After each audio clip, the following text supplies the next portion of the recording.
अस्सलाम वालेकुम नाज़रीन, डॉक्टर दानिश रियल फोकस के साथ हाजिर है।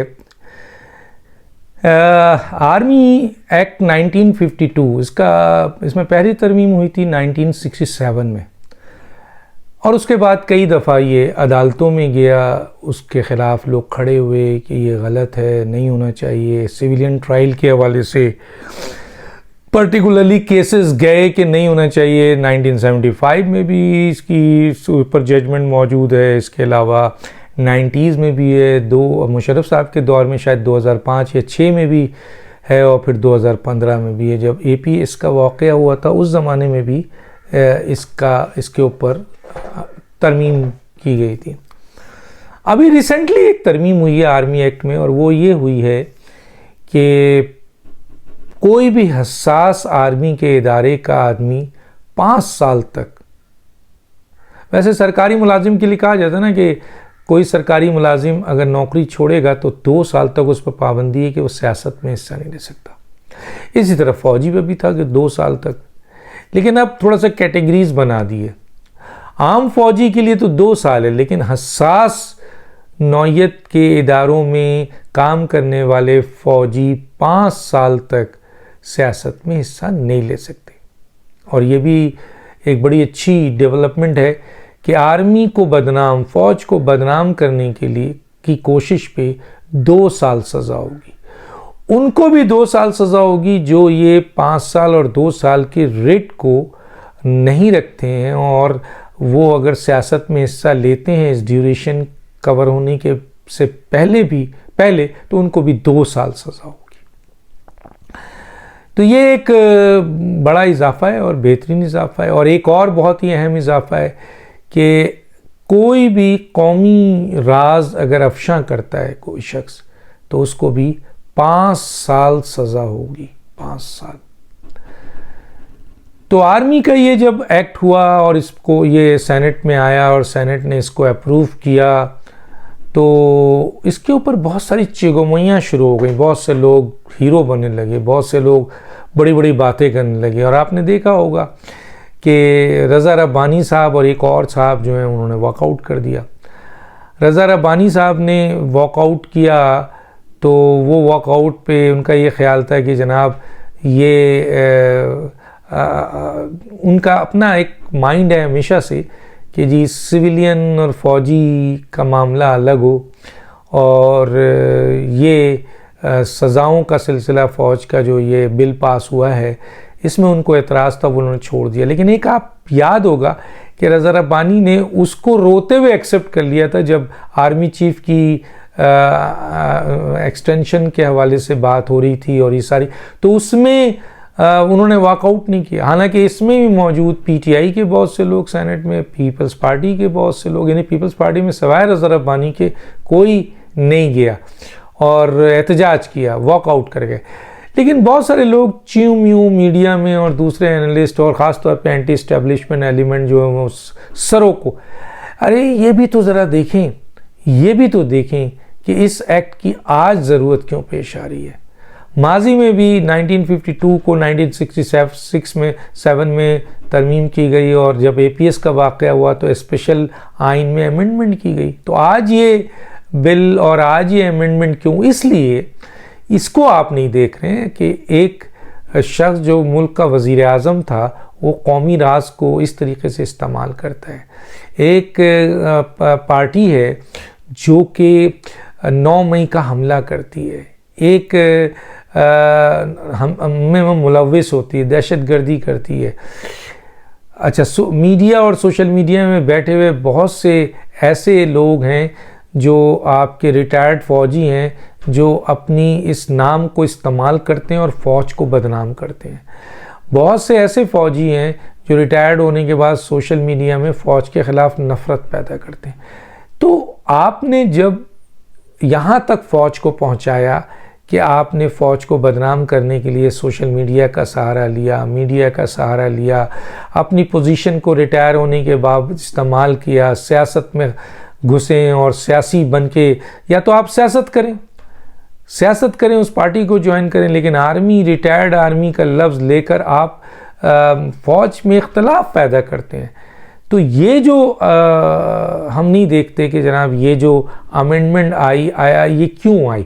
जब आप पाक आर्मी को, क्योंकि इंस्टीट्यूशन को, इंडिविजुअल को भी नहीं कि जनाब ज़ियाउल हक हैं तो जनाब परवेज़ मुशर्रफ हैं तो जनाब बाजवा साहब हैं तो जनाब जनरल फैज़ हैं, चलें इंडिविजुअल बेसिस, लेकिन यहाँ पूरे इंस्टीट्यूट को मलाइन किया गया, शोहदा की तज़यीक़ की गई और फिर इंस्टीट्यूशन की तज़यीक़ की गई, इंस्टीट्यूशन पे हमले किए गए, इंस्टीट्यूशन को बदनाम किया गया, पूरी दुनिया में इंस्टीट्यूशन को जूते मारे गए और मुख्तलिफ़ किस्म के लोगों के हौसले बढ़े और उन्होंने सोशल मीडिया में पाकिस्तान आर्मी को और फिर इसमें बैनुल-अक़वामी एजेंट इंडिया, आपने देखा होगा अभी एक बड़ी कि पाकिस्तान आर्मी ISPR का कोई बयान जब लगता था तो उसके नीचे एक पूरी टीम उस पाकिस्तानी फ़ौज को बदनाम करने के लिए गालियां देने पर लग जाती थी।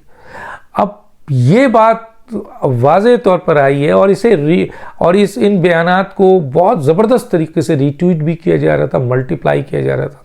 तो जब रिसर्च किया गया तो पता चला कि इसमें तो बहुत से फेक आपके अकाउंट है जो PTI चला रही है, इसमें कुछ ऐसे अकाउंट हैं जो इंडियन चला रहे हैं। अब आप ये देखिए कि ISPR के बयान पर, फ़ौज के बयान पर रद्द अमल कौन दे रहा है? इंडिया दे रहा है और छुप के दे रहा है और इस तरह दे रहा है कि जी सोशल मीडिया में आम पाकिस्तानी या दुनिया इसके ऊपर क्रिटिक्स कर रही है और वो ये भारतीय होते हैं, भारतीय एजेंट है। लेकिन इसको फ़ौज के ख़िलाफ़ जब ये चीज़ें आती हैं तो PTI इसको उठाती है और फिर पूरे सोशल मीडिया में फैला देती है। तो ये चीज़ें हो रही थी। अब इस चीज़ों में फ़ौज को इस तरह मलाइन किया जाएगा तो डेफिनेटली फ़ौज अपने डिफेंड के लिए आएगी कि भाई एज ए इंस्टीट्यूशन अगर आप हमला करेंगे तो फिर उन्होंने एक अमेंडमेंट करके बाइफर्केशन कर दी कि कोई भी कौमी राज अफ़शा करता है तो 5 साल के लिए उसको पकड़ लो अंदर और 5 साल तक हसास इदारे वाले जो है ना वो नहीं कर सकेंगे, क्योंकि ज़ाहिर है हसास इदारे की बड़ी इन्वॉल्वमेंट होती है। तो उनको 5 साल के लिए रोक दिया है, फ़ौजियों को 2 साल के लिए रोक दिया है जो सरकारी मुलाजिम की है, और अगर इसकी खिलाफ वर्जी होगी तो 2 साल जो है वो सज़ा आपको दी जाएगी और जो सोशल मीडिया में कर रहे हैं उनको भी सज़ा दी जाएगी और इनको 5 साल दी जाएगी जो कौमी सलामती के राज़ों को अफ़शा करेंगे। एक तरफ तो ये बातें बिल्कुल आ गई और ये बात क्यों आई है, क्यों ऐसी ज़रूरत हुई, क्यों अमेंडमेंट लाने की ज़रूरत हुई, वो मैंने बता दिया कि जब मुल्क में एक ऐसे इदारे को जो कि लाज़िम मलज़ूम है, पाकिस्तान की सालमियत का एक बहुत बड़ा इदारा है और उसका नुकसान पाकिस्तान का नुकसान है। फ़ौज को कमज़ोर किया गया है तो पाकिस्तान कमज़ोर होता है, फ़ौज टूटती है तो पाकिस्तान टूटता है।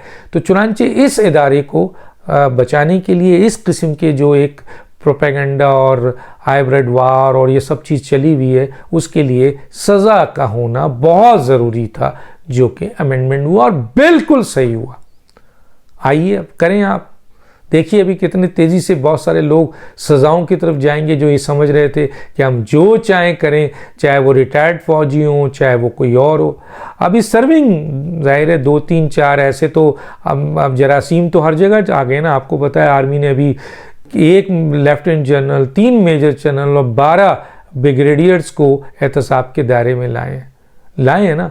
तो इनके अंदर बीमारी आई ना, ये बीमारी डाली गई ना, यहाँ पे तो रिश्तेदारियाँ निभाई गई हैं। इस इदारे में भी जुडिशरी में तो हम पूरी ओपन देख रहे हैं लेकिन यहाँ ओपन नहीं देखा, लेकिन हमें ये अंदाज़ा हुआ चंद जगहों पर कि बीवियाँ, बेटियाँ, बेटे, बहू ये किसी जोम का शिकार थे, किसी बहुत बड़े वो आपके कहना चाहिए रोशनी का शिकार थे जिसका आप हशर देख रहे हैं। अब भाग रहे हैं वो सारे लोग कि जी हमसे गलती हो गई, हमें माफ़ कीजिए, ये तो बहुत ही फितना और फसाद और शर है और हमारी बच्चों और बच्चियों को छोड़ें, हमें माफ़ कर दें, दिस एंड डैट। अब तो हर जगह से, अब तो वो रिटायर्ड फ़ौजी भी भाग रहे हैं जो कल तक टीवी में बैठकर फ़ौज के ख़िलाफ़ बात करते थे, आज वो कहते हैं नहीं भाई हमने नहीं आना, हमें सज़ा हो जाएगी। अब वो कहते हैं नहीं भाई हमें नहीं आना, हम पकड़े जाएंगे।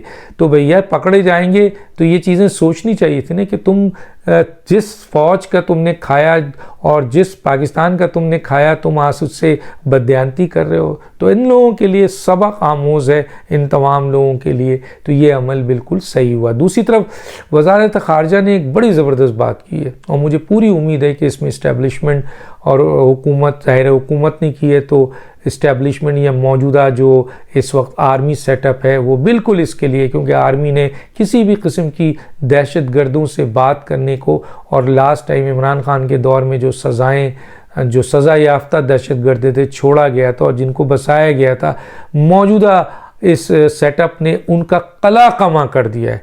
और अब ये बात सामने आ गई है कि किसी भी किस्म की दहशत गर्दी TTP से मुज़ाकरात नहीं होंगे। TTP ने जो अमल किया हुआ है उसका तरीक़ेकार ये है कि हम अपने लाशें भी उठाएं, हमारी मस्जिदें शहीद हों, हमारे लोग मारे जाएं, सिविलियन मारे जाएं, फ़ौजी मारे जाएं, शहीद हों, यंग बच्चे फ़ौजी, यंग बच्चे बच्चियाँ सिविल शहीद हों और हम TTP से मुज़ाकरात करें। तो ये जो आए हैं अपना फ़ौजी, हमारे जितने भी अहम मैनेजमेंट है उसका ये फ़ैसला बेहतरीन है कि किसी भी सूरत में किसी भी दहशतगर्द से, चाहे वो बलूचिस्तान के हो, चाहे वो आपके KPK के हो, चाहे अफ़गानिस्तान के हो, TTP हो, कोई और हो, उससे कोई मुज़ाकरात नहीं होगा। गोली का जवाब गोली से दिया जाएगा। ठीक है, ये बहुत ही अच्छा फ़ैसला हो गया है और हुकूमत ने इसको इंडोर्स कर दिया है। डॉक्टर दानिश को याद दीजिए। अल्लाह हाफ़िज़।